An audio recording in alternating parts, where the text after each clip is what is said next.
మనందరం కూడా ప్రిపేర్డ్గా ఉండాలి అని దేవుని వాక్యం చెప్తోంది. దేవుని వాక్యంలో నుండే ప్రిపేర్ అవ్వాలి. దేవుని వాక్యం మనకు ఒక ఫౌండేషన్ లాగా ఉండాలి. గట్టిగా మనం దాని మీద నిలబడగలగాలి.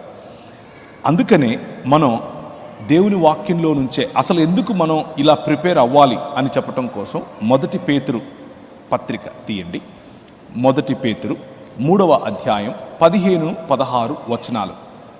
1 పేతురు 3వ అధ్యాయం 15-16 వచనాలు. నిర్మలమైన మనస్సాక్షి కలిగిన వారై మీలో ఉన్న నిరీక్షణను గూర్చి మిమ్మను హేతువు అడుగు ప్రతివానికిని హేతువు అడుగుతారు. హేతువు అడిగేవారు ఉంటారు. హేతువు అడిగితే నాకు తెలీదు, ఇది నా నమ్మకం అని చెప్పి వెళ్ళిపోవటం ఒక పద్ధతి. కానీ అడిగిన ప్రతి వారికి చెప్పమని దేవుని వాక్యం చెబుతోంది. హేతువు అడుగు ప్రతి వానికిని సాత్వికముతోను భయముతోను సమాధానము చెప్పుటకు ఎల్లప్పుడూ సిద్ధముగా ఉండి మీ హృదయముల యందు క్రీస్తును ప్రభువుగా ప్రతిష్ఠించుడి. అప్పుడు మీరు దేని విషయమై దుర్మార్గులను దూషింపబడుతురో దాని విషయమై క్రీస్తునందున్న మీ సత్ప్రవర్తన మీద అపనింద వేయువారు సిగ్గుపడతారు. చాలామంది ఈరోజు క్రీస్తు యొక్క అనుచరులను అపనిందల పాలు లేకపోతే అభాండాలు వేయటం, క్రీస్తును 3 మేకులు పీక్కోలేని వాడని, శవమని, మనం చెబుతున్నది శవవార్త అని, ఇది సువార్త కాదు శవవార్త అంటారు.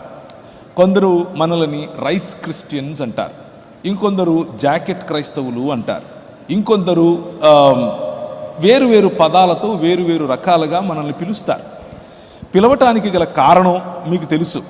అప్పుడప్పుడు క్రైస్తవ సమాజం నుంచి కూడా ఇవ్వాల్సినటువంటి బెస్ట్ ఎగ్జాంపుల్స్ రావు, కాబట్టి వాళ్ళని చూసి అలా అంటారు. కానీ దేవుని వాక్యం ఏం చెప్తుంది అనంటే, శ్రేష్టమైనటువంటి ఈ మార్గం, నిజమైన మానవత అనేటటువంటి ఈ మార్గం, ఆ మార్గానికి మనకున్నటువంటి నిరీక్షణ, ఆ నిరీక్షణకు హేతువు ఇవ్వాలి. హేతువు అడిగినప్పుడు చెప్పాలి. దానికి సరైన ప్రిపరేషన్ ఉండాలి. మనం నడుస్తున్నటువంటి ఈ మార్గం ఇదొక మతం కాదు.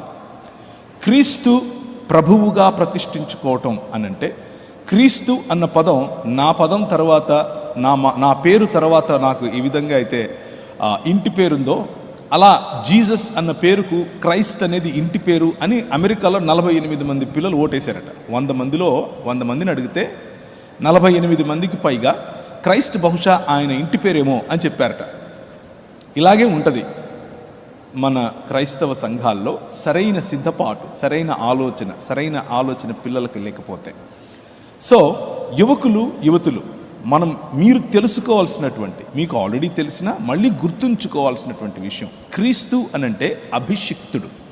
దేనికి అభిషేకం చేయబడ్డాడు అనంటే రాజ్యమును స్థాపించటానికి, దేవుని రాజ్యమును ఈ భూమి మీద కట్టటానికి, దేవుణ్ణి మళ్ళీ మనుష్యుల మధ్యలోనికి ఒక టెంట్గా, కృపాసత్య సంపూర్ణుడిగా డేరా వేయటానికి, ఆ క్రీస్తును మనం మన హృదయాల్లో ముందు ప్రభువుగా ప్రతిష్ఠించుకోవాలి. మత నాయకుడిగా కాదు, మతం స్థాపించిన వ్యక్తిగా కాదు, కేవలం భక్తి శ్రద్ధలు చూపించే దేవుడుగా మాత్రమే కాదు.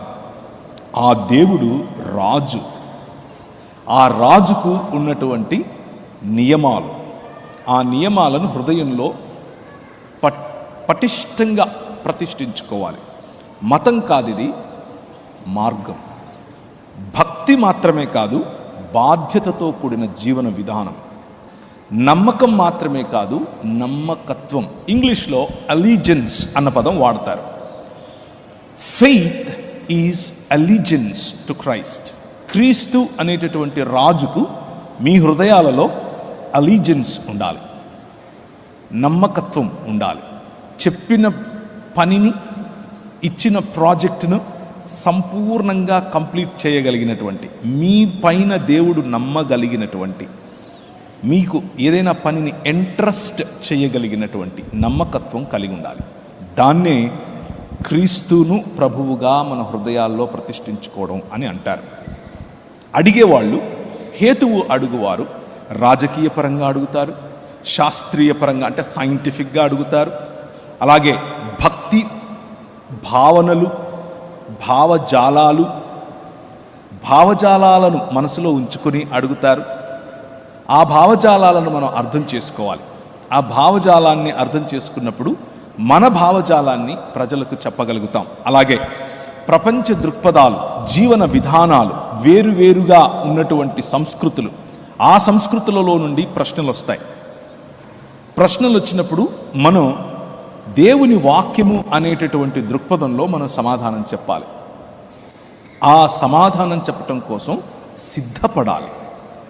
సిద్ధపాటు అన్నది చాలా ఇంపార్టెంట్. ఈ రోజుల్లో మీరు గనక యూట్యూబ్ వగైరాలు చూస్తే, ఫేస్బుక్, ఇన్స్టా వగైరాలు చూస్తే, సిద్ధపాటు లేకుండా ఏదో చెప్పటానికి, ఏదో అలా దాటివేయటానికి, లేకపోతే తెలియనిది తెలిసినట్లుగా చెప్పటానికి చేసే ప్రయత్నాలు ఎక్కువ కనిపిస్తాయి.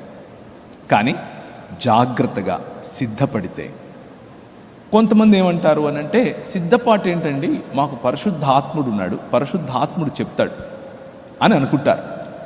కానీ ప్రియమైనటువంటి young people, Holy Spirit, the power of Holy Spirit, the presence of Holy Spirit is very very important.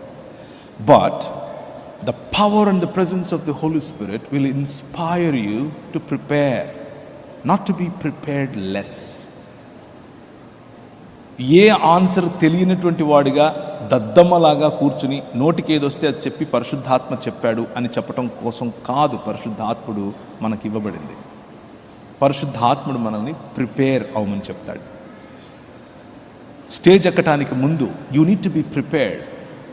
Mic పట్టుకోవటానికి ముందు you need to be prepared. ప్రజలతో మాట్లాడటానికి ముందు you need to be prepared. కానీ వాక్య సంబంధమైనటువంటి సిద్ధపాటు, ఏదో యూట్యూబ్లో కొన్ని మాటలు విని, వికీపీడియా చదివి, గూగుల్లో సెర్చ్ చేసి క్రీస్తు గురించి నేను మాట్లాడతాను అని అనుకుంటే you will be at fault. You will disappoint both God and your selves. వికీపీడియాలు, యూట్యూబ్లు, గూగుల్ సెర్చ్లు, చాట్ జీపీటీలు కాదు, వాక్యం. దేవుని వాక్యంలో మీ వేళ్ళూరాలి. దేవుని వాక్యంలో స్థిరంగా మీరు నేర్చుకోవాలి. ప్రార్థనతో కూడిన సిద్ధపాటు, ఎల్లప్పుడూ సిద్ధంగా ఉండటం. అన్నీ తెలిసుండాలి అని నేను చెప్పట్లేదు, తెలిసిన కొద్దిగా అయినా సరే కాన్ఫిడెంట్గా తెలిసుండాలి. కాన్ఫిడెంట్గా నేర్చుకోవాలి, కాన్ఫిడెంట్గా ప్రజలతో మాట్లాడగలగాలి. ఇలా సిద్ధపాటు కలిగి ఉండటాన్ని అపాలజెటిక్స్ అని పిలుస్తారు. సో ద ఫస్ట్ సెషన్ నాకున్న ప్రైమరీ ఫోకస్ ఏంటంటే, మీరు అపాలజెటిక్స్ అన్నది అదేదో గ్రీకు తత్వశాస్త్రమో లేకపోతే ఇంకేదో అని అనుకుండేరు పొరపాటున. ఇంతకుముందు అపాలజెటిక్స్ అని అంటే కేవలం ఇంగ్లీష్ మాట్లాడేవాళ్ళు, రూమ్లో కూర్చొని 4-5 మాటలు, ఎవరికి సువార్త చెప్పరు, ఏమీ లేదు, కేవలం 4-5 మాటలు ఇంగ్లీష్లో మాట్లాడుకొని వెళ్ళిపోయేవాళ్ళు ఉండేవాళ్ళు. అలా కాదు, తెలుగు భాషలో, మన సంస్కృతిలో, మన దేశంలో, భిన్న మతాల మధ్య మనం కూర్చుని ప్రభు అయిన యేసు క్రీస్తు యొక్క దేవత్వాన్ని, ప్రభు అయిన యేసు క్రీస్తు యొక్క ప్రభుత్వం ధైర్యంగా చేయగలగాలి, అందరి ముందు చేయగలగాలి. సో మన ఉద్దేశం ఏంటి? మన ఉద్దేశం నేను నిలబడుకుని నాకు ఇంత జ్ఞానం ఉంది చూడు అని చూపించుకోవటం కోసం కాదు. మన ఉద్దేశం నేను ఇంత మాటకారిని చూడు అని ప్రజల ముందు చెప్పుకోవడం కోసం కాదు. మన ఉద్దేశం వాదనను గెలవటం కాదు. మన ఉద్దేశం వ్యక్తిని గెలవటం. మన ఉద్దేశం ప్రేమను చాటి చెప్పటం. మన ఉద్దేశం మన రాజు, ఆ రాజుకు తగినటువంటి మాటలను చెప్పటం, ఆ రాజుకు తగినటువంటి హుందాతనంతో క్రీస్తు ప్రేమను చెప్పటం. హుందాతనం మర్చిపోయి లోకల్గా చాలా చిన్న మెదడుతో తప్పుడు భాష మాట్లాడుతూ ఎవరైనా మీతో మాట్లాడితే వాళ్ళకు మళ్ళీ మీరు అలాగే తప్పుడు భాషతో, చిన్న మెదడుతో మీరు ఇంటరాక్ట్ అయితే you are not representing your king. మీరు మీ ప్రభువును, మీ రాజును మీరు రిప్రజెంట్ చేయటం లేదు. అక్కడ సరిగ్గా రిప్రజెంట్ చేయాలి. You need to be prepared to do that. సమాజాన్ని తిట్టడం కాదు అపాలజెటిక్స్ అని అంటే, వివిధ మతాలను తిట్టడం కాదు అపాలజెటిక్స్ అని అంటే, క్రీస్తును సరిగ్గా రిప్రజెంట్ చేయటం, ఆయన భావజాలాన్ని సరిగ్గా రిప్రజెంట్ చేయటం.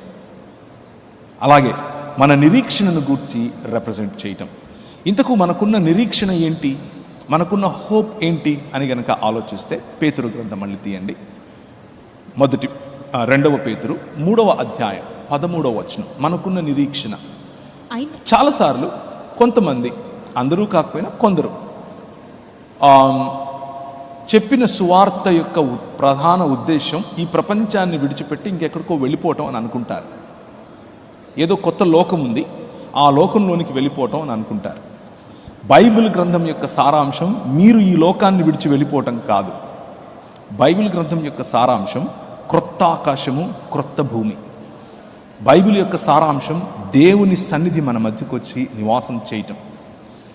అది మనకున్నటువంటి హోప్. అందుకనే మనం మతం ప్రజలం కాదు. మన మార్గము నూతన ఆకాశం, నూతన భూమి, transformation of societies, transformation of nations, transformation of heavens and earth. భూమి ఆకాశములను రూపాంతరము చెందించి క్రొత్తగా చేసేటటువంటి ప్రాజెక్టులో, పునరుత్థానము చెందించేటటువంటి ప్రాజెక్టులో ప్రభు అయిన యేసు ఉన్నాడు. మీ రాజు ఉన్నాడు. ఆ రాజు అనుచరుడు వినువు, ఆ రాజు ప్రతినిధి వినువు. ఆ ప్రాతినిధ్యం అయినను మనం ఆయన వాగ్దానమును బట్టి క్రొత్త ఆకాశముల కొరకును క్రొత్త భూమి కొరకును కనిపెట్టుచున్నాము. వాటి యందు నీతి నివసించును. ద కింగ్డమ్ ఆఫ్ గాడ్, దేవుని రాజ్యం, న్యాయము, కనికరము, దీన మనస్సు కలిగినటువంటి మానవ మనుగడను పెంపొందించటం. This is what we are called for. మతం చెప్పటం కోసం కాదు. Apologetics is not about propagating a religion. ఒక మతాన్ని చెప్పుకోవడం కోసం మనం పిలువబడితే అది అపాలజెటిక్స్ అని పొరపాటున అనుకుండేరు. That is not what it is. Apologetics is about true humanness, నిజమైన మానవత్వం, నిజమైన మానవ జీవన విధానం. దాన్నే ద కింగ్డమ్ ఆఫ్ గాడ్ అని పిలుస్తారు. దేవుని రాజ్యం. ఆ దేవుని రాజ్యాన్ని మనం కట్టడం కోసం ఈ అపాలజెటిక్స్ అన్న పద్ధతిని వాడాలి. ఉపయోగపడితే, అవసరం పడితే వాడాలి. యేసు అనే రాజు యొక్క రాజ్యములో ఠీవిగా ఆయనతో కలిసి కాన్ఫిడెంట్గా ప్రజలతో చేయి కలిపి మాట్లాడగలగాలి. ఉదాహరణకు 2 కొరింథీయులకు రాసిన పత్రిక 10వ అధ్యాయం. మేము శరీరధారులమై నడుచుకొనుచున్నను శరీరము ప్రకారము యుద్ధము చేయము. మొట్టమొదటి విషయం మీరు గుర్తుంచుకోవాల్సింది, whether you believe it or not, you are in a war. మీరు ఒప్పుకున్నా ఒప్పుకోకపోయినా, మీకు ఇది అర్థమైనా కాకపోయినా, ద మొమెంట్, ఏ క్షణమైతే నువ్వు ప్రభు అయిన యేసు క్రీస్తును నీ స్వంత రక్షకుడిగాను అంగీకరించావో, ఏ క్షణమైతే నువ్వు ప్రభు అయిన యేసు క్రీస్తు బిడ్డగా నిన్ను నువ్వు ఎన్నుకున్నావో, నిన్ను నువ్వు ఎంచుకున్నావో, నువ్వు ఆయనను వెనక నేను ఆయనను వెంబడిస్తాను అని నిర్ణయించుకున్నావో, ఆ క్షణమే యు ఆర్ ఇన్ వార్. నువ్వు ఒక యుద్ధంలో ఉన్నావు. ఆ యుద్ధం శరీర సంబంధమైంది కాదు, మనిషితో కాదు. మతాలు మనిషితో యుద్ధం చేయమని చెప్తాయి. మతాలు మనిషిని విడదీస్తాయి. కులం పేరున, మతం పేరున, భాష పేరున, ప్రాంతం పేరున, భావం పేరున, దృక్పథాల పేరున మనిషిని విభజిస్తాయి. ఇది మార్గం, ఇది ఐక్యపరచేటటువంటి మార్గం. ఈ ఐక్యపరచేటటువంటి మార్గంలో వివిధ భావజాలాలతో నీకు యుద్ధం ఉంది. అంధకార సంబంధమైన దురాత్మ సమూహములతో నీకు యుద్ధం ఉంది. దాన్ని గ్రహించాలి. మనిషితో యుద్ధాన్ని పక్కన పెట్టాలి. We are fighting with the powers and principalities of the air. అది ఆ స్పృహలో ఉండాలి.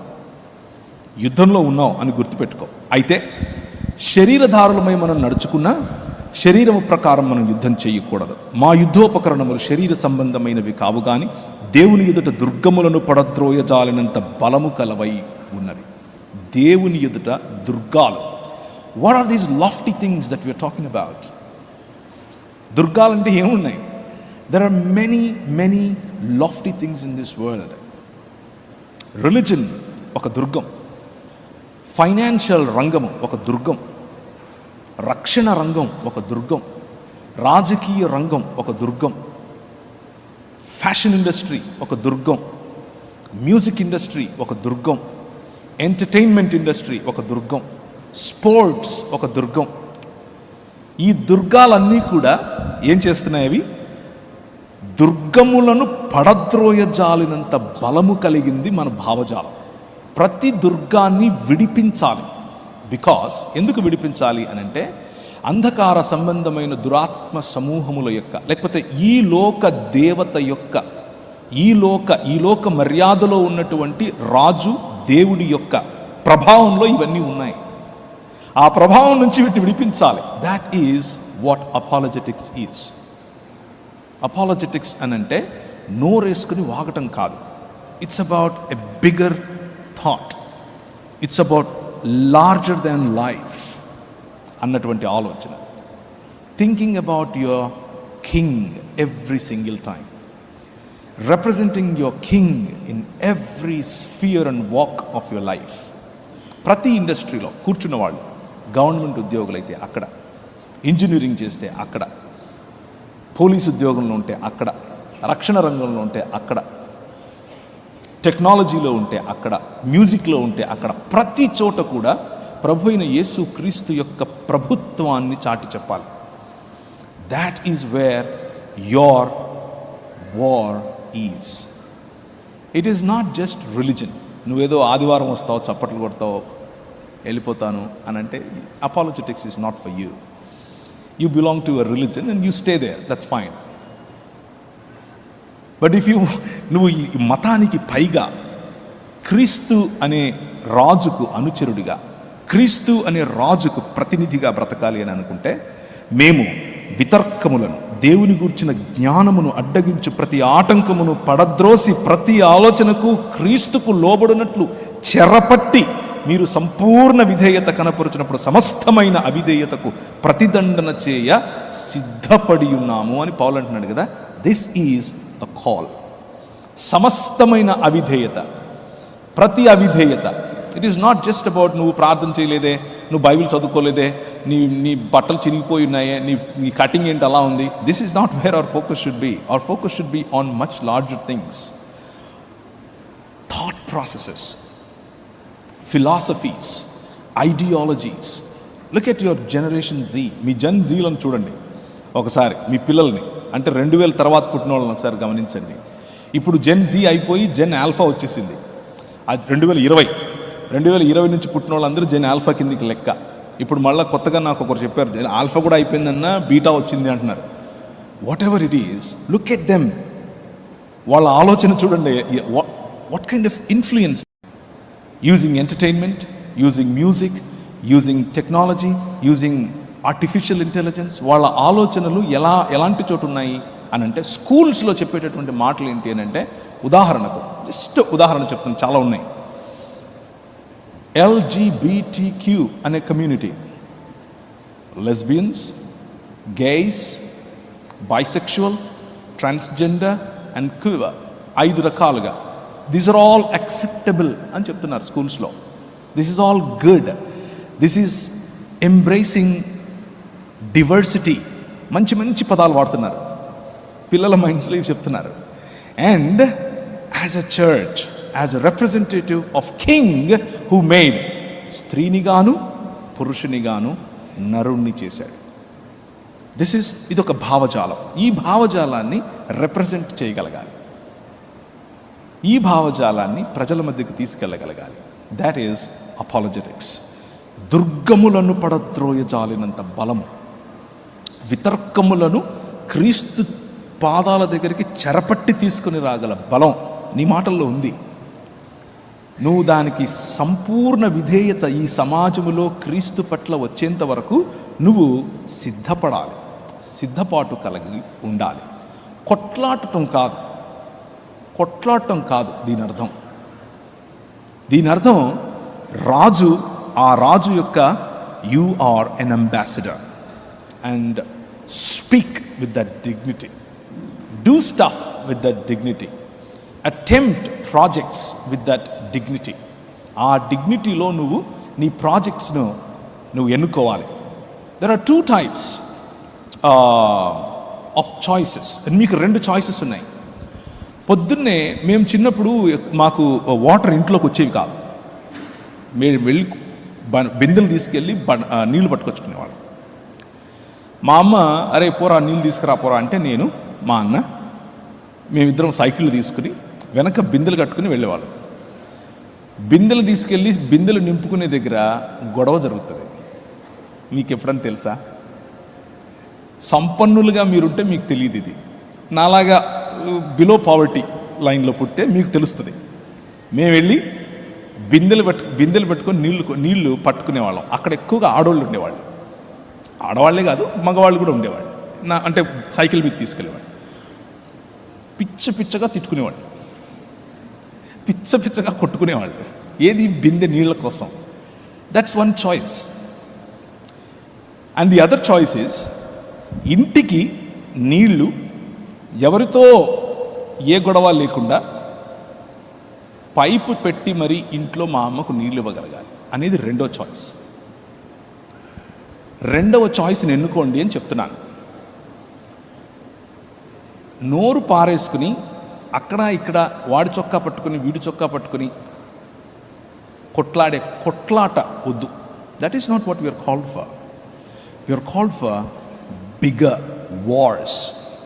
కొట్లాటలకు యుద్ధానికి తేడా ఉంది. చూజ్ వార్, నాట్ కొట్లాట. స్ట్రీట్ ఫైట్ వద్దు. That is what is happening these days unfortunately. చాలా దరిద్రం పట్టింది మనకి యాక్చువల్లీ చెప్పాలంటే. తెలుగు రాష్ట్రాల్లో street fight no. Represent your king like king. Represent your god with dignity and with greater care. ఆ care నీలో ఉండాలి.